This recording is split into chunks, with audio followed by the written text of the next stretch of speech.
Bismillahirrahmanirrahim. Commerce Education Platform. Question 20.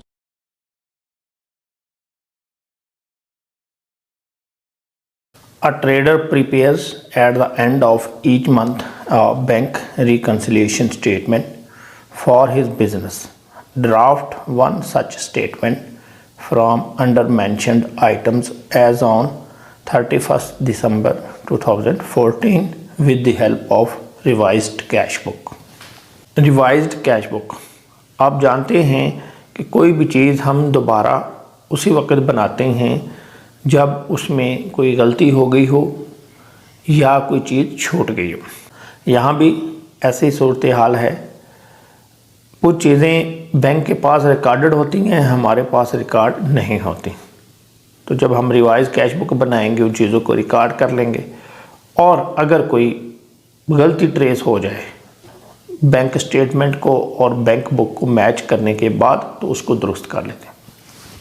सबसे पहले हम लिखेंगे बैलेंस। ये लास्ट में दिया हुआ है bank balance as per the cash book और कुछ नहीं बताया, तो डेट मीन्स फेवरेबल और फेवरेबल बैलेंस जो है वो डेबिट होता है कैश बुक का 40,000। इधर लिखिए बैलेंस। अब हमने देखना है कि कौन सी चीज़ें जो हैं इस बुक में नहीं लिखी हुई। इसको पढ़ लेते हैं हम। On 26 December cheques were issued in favour of creditors but out of them 2 cheques were in cat. ये चेक इधर लिखे हुए, इसको छोड़ दें। One customer has directly deposited into the bank ₹2500 but it was not mentioned in the cash book. ये चीज़ जो है ये हमारी कैश बुक में नहीं लिखी गई थी, तो अब हम जब रिवाइज कैश बुक बनाएंगे तो इसमें ये लिख देंगे। ये वो चीज़ है जो बैंक स्टेटमेंट में आ रही थी, हमारे पास नहीं है। और उधर क्या हुआ, ये जब कस्टमर ने बैंक में हमारे अकाउंट में पैसे जमा करवाए तो बैंक ने क्या किया, हमारे खाते को, ये मैं इधर बना रहा हूँ बैंक स्टेटमेंट या पासबुक। कस्टमर ने पैसे हमारे अकाउंट में जमा कराए तो बैंक ने हमें क्रेडिट दे दिया। अब बैंक के पास ये क्रेडिट है तो हमारे पास ये डेबिट होने चाहिए। हम इसको डेबिट साइड पे लिख देंगे। इसको लिख देंगे customer name, customer name. The trader have withdrawn from the bank ₹7,000 but the same had not been entered in the cash book. Customer ने, ये जो ट्रेडर है, इसने बैंक से पैसे निकलवाए लेकिन इधर नहीं लिखे। तो जब भी पैसे बैंक से हम निकलवाएंगे बैंक हमें डेबिट करेगा, उधर डेबिट हो गया, बैंक तो फ़ौरन डेबिट कर देगा। हमारे पास ही इधर क्रेडिट नहीं हुए, इधर लिख दीजिए विथड्रॉन फ्रॉम बैंक।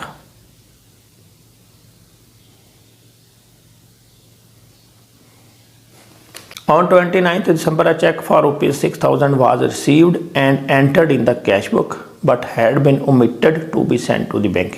एक चेक हमें मिला, हमने अपनी कैश बुक में लिख लिया लेकिन बैंक में नहीं भेजा, तो इसका मतलब ये इधर नहीं आएगा, ऑलरेडी एंटर्ड हो चुका है। इसको भी छोड़ दें।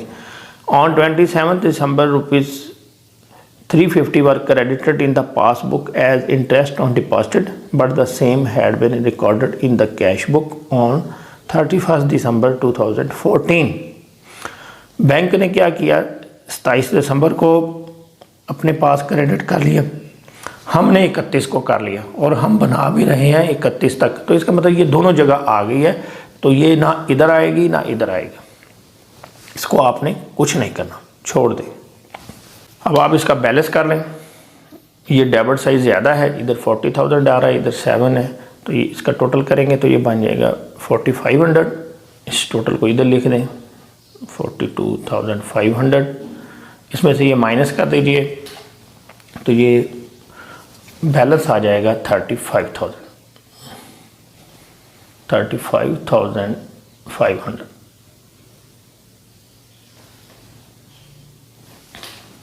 अब आप ये बैलेंस जो है उठा लाएं, इधर लिख लें। अभी आपने उन कामों को रिवर्स करना है जो कैश बुक में हो गए और पासबुक में नहीं हुए। देखिए डिफरेंस इस वजह से आता है कि कुछ चीज़ आपके पास होती है बैंक के पास नहीं है, कुछ बैंक के पास हैं, आपके पास नहीं। अब आपने जो बैंक के पास थी वो इधर रिकॉर्ड कर ली, वो इस बैलेंस में आ गई। अब सिर्फ वो चीज़ें रह गई जो कैश बुक में थी, पासबुक में नहीं थी। अब पासबुक को नहीं हम छेड़ सकते, वो हमारी बुक नहीं है। हमने अपने जो काम हैं उनको रिवर्स करना है, यानी सिर्फ दो चीज़ें बच जाएंगी, एक अनकलेक्टेड चेक्स, अनक्रेडिटेड चेक्स, और दूसरे unpresented cheques. On 26th December, checks were issued in favor of creditors rupees 19,000, but out of them 2 checks rupees 14,000 were encashed. On 3rd January 2015, हमने 19,000 के चेक इशू किए थे, जिसमें से 14,000 के जो चेक्स हैं वो 3 जनवरी को पेश हुए। इसका मतलब बाकी टाइम पे हो गए। तो ये जो 31 के बाद होंगे, हमारे रिकन्सिलेशन डेट है 31 दिसंबर, इसके बाद जो भी होंगे वो सारे अनप्रेजेंटेड। तो ये 14,000 के चेक जो हैं ये 3 जनवरी को हुए, ये अनप्रेजेंटेड। अभी हम क्या करेंगे, देखेंगे कि जब हमने ये जो चेक्स इशू किए थे 14,000 रुपये के, वो कहाँ लिखे थे। वो हमने क्रेडिट साइड पे लिखे थे। जब भी हम चेक इशू करते हैं तो party name debit, bank credit. अब उसको रिवर्स करके इधर लिख दें डेबिट साइड पे, यानी आप इसको डेबिट कर दें। इधर लिखिए डेबिट, और ये ऊपर भी डेबिट है, डेबिट और डेबिट प्लस हो जाएंगे। इधर लिख दें ऐड अनप्रेजेंटेड चेक्स 14,000 के,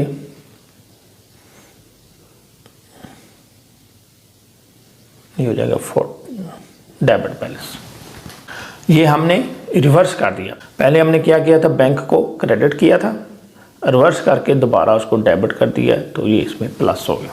1 कस्टमर हैज़ डिपॉजिटेड, ये एंट्री पहले लिखी जा चुकी है यहाँ पर रिवाइज कैश बुक में। ट्रेडर हैड विदड्रॉन, ये भी इधर लिखी जा चुकी है।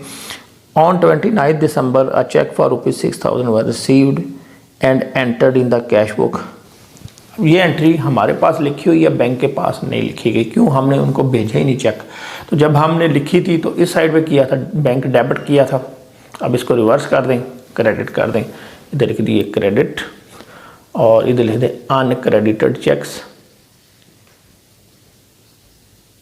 और ये ऊपर डेबिट है, ये क्रेडिट है, तो लेस हो जाएंगे 6,000 का, ये आ जाएगा 43,500। ये आपकी तमाम ट्रांजैक्शंस कंप्लीट हो गई। ये हमारा बैलेंस निकल आया। ये बैलेंस कैश बुक के मुताबिक डेबिट है और बैंक के पास ये क्रेडिट होगा। हम इधर लिखेंगे balance as per passbook credit.